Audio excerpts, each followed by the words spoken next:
vai dizer que esse é o programa da elite brasileira, não é o programa do Bolsonaro só. Verdade. O programa econômico do Bolsonaro é o programa da Faria Lima, da Folha de São Paulo, do Estado de São Paulo, enfim, de toda a elite, digamos, conservadora brasileira. Isso seria injusto atribuir isso apenas ao ministro Guedes e ao presidente Bolsonaro. A rigor, essa é a efetivação do posto Ipiranga, representando o grande capital brasileiro associado ao imperialismo. Essa é a recomendação anacrônica, porque já nos países centrais isso não é mais aplicado desse jeito, não é? E há uma nova visão a respeito da questão fiscal no mundo, e o Brasil, digamos, é uma espécie de última flor do fascismo econômico. Na forma do bolsonarismo. Seria injusto, eles são apenas... Você tem razão. Foi o programa do golpe, condutores dessa política, que é uma política da burguesia brasileira. Foi o programa do golpe de 2016, né, Mário? A ponte para o futuro. Mário, a ponte para o futuro é isso, né? Do golpe de Temer, né? Exato. O que é? O Guedes, na verdade, é uma espécie de cachorro, um pastor alemão das medidas do capital. É isso que ele é. E por isso ele recebe tanto apoio, não é? Agora, se deve atribuir o fracasso ao governo Bolsonaro, mas ainda se deve atribuir o fracasso a essa visão econômica das elites brasileiras, que apoiam isso integralmente. Essa é a receita do capitalismo brasileiro da Faria Lima, do capital financeiro, dos rentistas. É essa a receita, e ela está sendo aplicada exatamente como eles fariam, também de desmobilização de direitos dos trabalhadores, de direitos da população, de maneira criminosa. Isso é um sonho, e a desestatização da economia brasileira também é um sonho. Isso está sendo aplicado inteiramente e com o apoio entusiástico dos editoriais e das análises dos consultores contratados pelo grande capital financeiro brasileiro. É isso que está sendo colocado, e é essa política que está fracassando, não é? De forma desastrosa e permanente para o Brasil, porque junto com ela, na enxurrada, vão os direitos, vão a possibilidade de haver uma igualdade, uma desigualdade menor na economia brasileira, não é? E as futuras gerações ficam comprometidas por isso.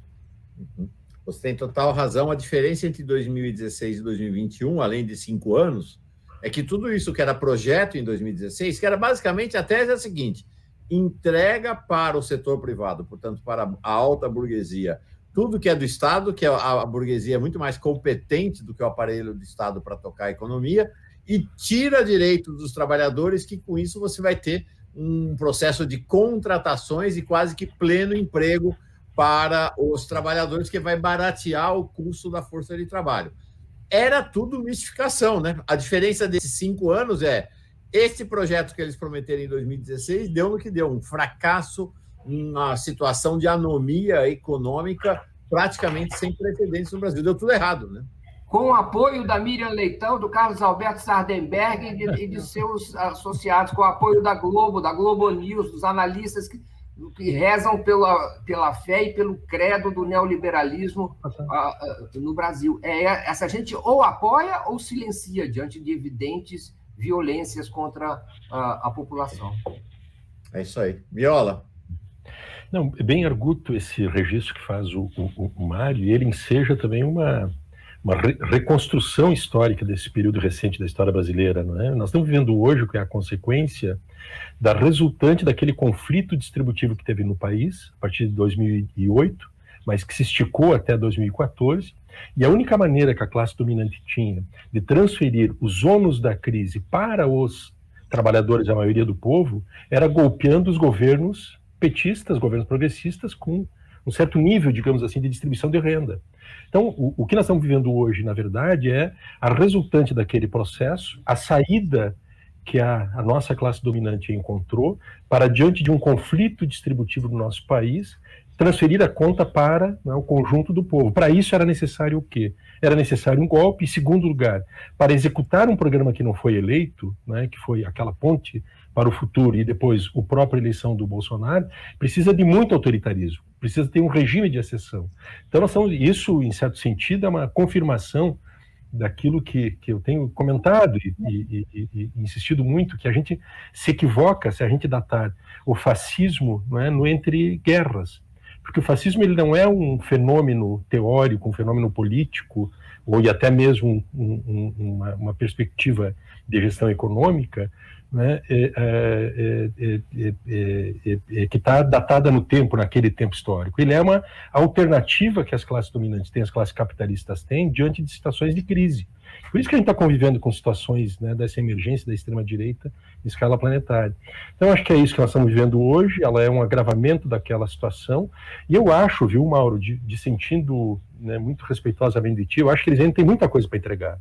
Né? Esse país tem muita riqueza, tem muito ativo, e eles têm vários estatais ainda que podem entregar, tem muita inteligência nacional, tecnologia, e tem, por exemplo, a continuidade desse processo, que é uma reestruturação capitalista no país, em plena pandemia, às custas do sacrifício dos trabalhadores. E nós estamos retornando a um estatuto do trabalho que é do período medieval, que é o trabalho escravo praticamente. É o que eles estão fazendo. Quando eles aprovam projetos e se unificam em torno desses projetos no Congresso Nacional, como esse projeto que precariza o ingresso dos jovens no mercado de trabalho, suprime inteiramente os direitos previdenciários, direito às férias, né, direito a 13º, eles estão, na verdade, produzindo uma reestruturação do contrato de trabalho de tal maneira a ampliar a taxa de lucro do capital, a sua produtividade às custas da precarização. E a reforma administrativa que está em curso agora, ela tem o mesmo sentido, né, que é a de transferir, de converter políticas públicas em negócios privados, né, transferir os fundos públicos das distintas áreas do Estado, as funções públicas elas passam a ser exercidas, né, por agentes privados, por empresas privadas, por grupos privados, e isso significa uma monetização de funções típicas do Estado para uma acumulação privada. Então nós temos uma situação que ela é de uma locupletação absoluta.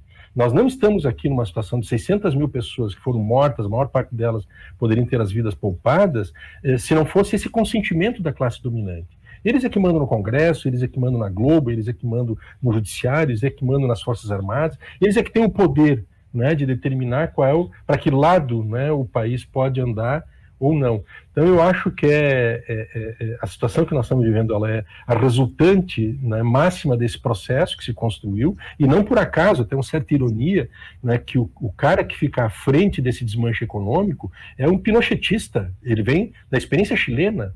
É lá que foi empregado este modelo que o Chile está nos ensinando, a cidadania chilena, nesse processo que eu considero como uma espécie de uma revolução democrática no Chile, está demonstrando a falência daquele modelo, está enterrando aquilo 30 anos depois, num processo constituído muito rico, muito bonito, que nós estamos acompanhando.